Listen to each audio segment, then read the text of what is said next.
Hello and welcome to The Hero Spouse. I'm Kendra Ruth, here to answer one of your questions about marriage and midlife crisis. Today we have Mary, and I'll give you Mary's stats, but Mary's question really is a general question rather than her situation. But Mary has a bomb drop of August 20th, 2021, a date of marriage of 1985, and her husband is a vanisher and a high energy replayer. And she says, I'm just curious and unsure if you feel comfortable answering this. I've been asked before. How does Chuck feel about you sharing his and your personal story to us? You at times mention his affair and such. Does it bother him that you've used this experience, which he's a part of, to help others? No, not really. In the beginning, I wondered if that was going to be an issue because it was a calling for me, and I recognized it as a calling early on in his midlife crisis, actually. Bomb drop was March 20th, 2005. My mom and I were sitting at lunch together going to Lawyers in July. And she looked at me and she said, do you want to do this? Is this something that you want to do for a living? And I knew the answer was yes. I did not say yes, but I think she knew that too, though. She got it. It was too soon and raw, and I'm on my way to talk to. I had, I think, 3 lawyer interviews that day because he just filed for divorce. But I had started in the divorce busting forum and on Jim Conway's chat, and people had started asking me for advice. My bomb drop was a few months ago, before that. But it matched with some of my other interests in research. So I found it fascinating in that way. And I had just finished my master's in writing. I am a writer. My writing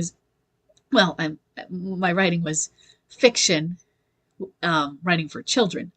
But what it really was my interest is mythology and traditional tales, fairy tales, all of those, and the psychology. That's how it aligns with midlife crisis.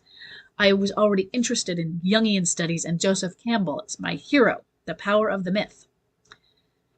And so this was a journey. Midlife crisis, not just my journey, but midlife crisis was a psychological journey, which I had already been studying in parallel. And so I latched onto it that way. My go-to resource, my go-to solution for when I have problems, questions, issues, well, let's go look it up in a book. And so I went and I sat at the table at the library the first week and just piled books. I'm going to get this one and this one I reject. Putting them in piles, and then I had a pile of books to take home, which I'd already flipped through a little bit. Divorce busting was one of those. But now once I clicked on midlife crisis, in that I found it in that chapter and a few other places, of course. I mean, we've heard of it. Then I started lasering my focus toward midlife crisis studies, and so I was already doing that studying. To the point he knew it. I learned not to talk about it, but with him. But he didn't deny or accept it. He was the one who stated it first before I even read it in a book. So that kind of also put me in that direction. When I saw it in a book, I was like, oh, okay, hold on to that. He said it.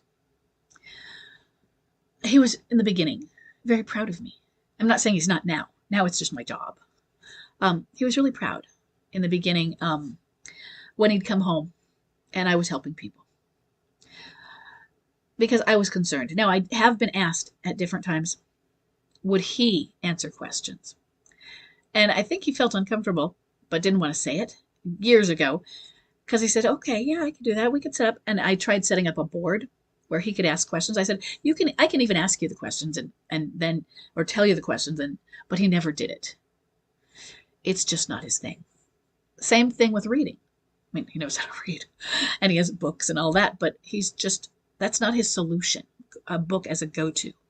So when we were in counseling and we were given books, I went up and ate them up. And he's like, yeah, I feel like I have to do this. It's my assignment. So it doesn't so much bother him. And now I think it's more just what I do. And you guys, well, unless Mary, you're out there, you're one of our neighbors, you aren't in our circle. So he doesn't have to be faced with that every day of his life out in the real world. So years ago, we tell people what I do. Yeah, sure. And I remember our neighbors, and it's not a secret, but our neighbors looking at go, oh, really? How'd that? And I don't know why. It's just, I remember Chuck and I just like felt like we were clamming up a little bit. I, it wasn't uncomfortable. It was just like, I'm willing to say it, but somehow I don't think I was sure how to go into it with him standing there. I mean, now their daughter I've talked to, she recently went through a divorce and she knew about it, what I do beforehand. And she said that's been really helpful. And it wasn't a midlife crisis divorce, but just knowing that I help people and I understand it even was really helpful. I don't know that she read anything. She just knew I had the empathy, I think.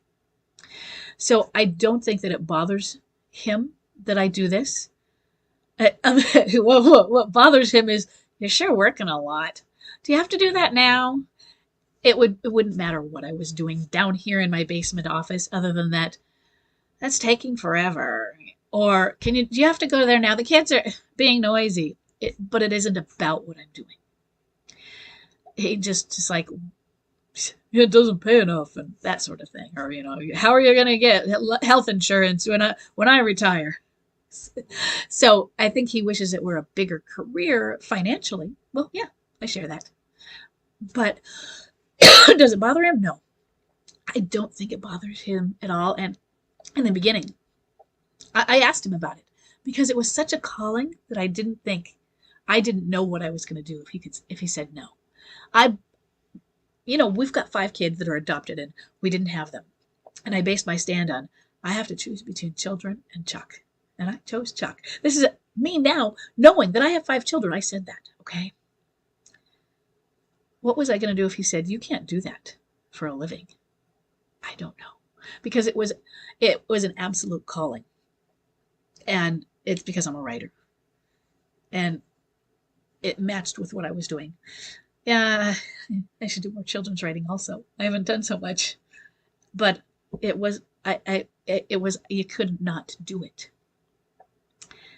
And I'm blessed. I didn't have an issue with that. So that was pretty short. The last 2 were really long. So what I'm going to do, and since it wasn't a regular question, I am going to answer another question after this video. So you'll get 2 today. Okay, and I hope this one was, well, maybe not helpful, but interesting. Okay, and I'll see everybody probably in a few minutes.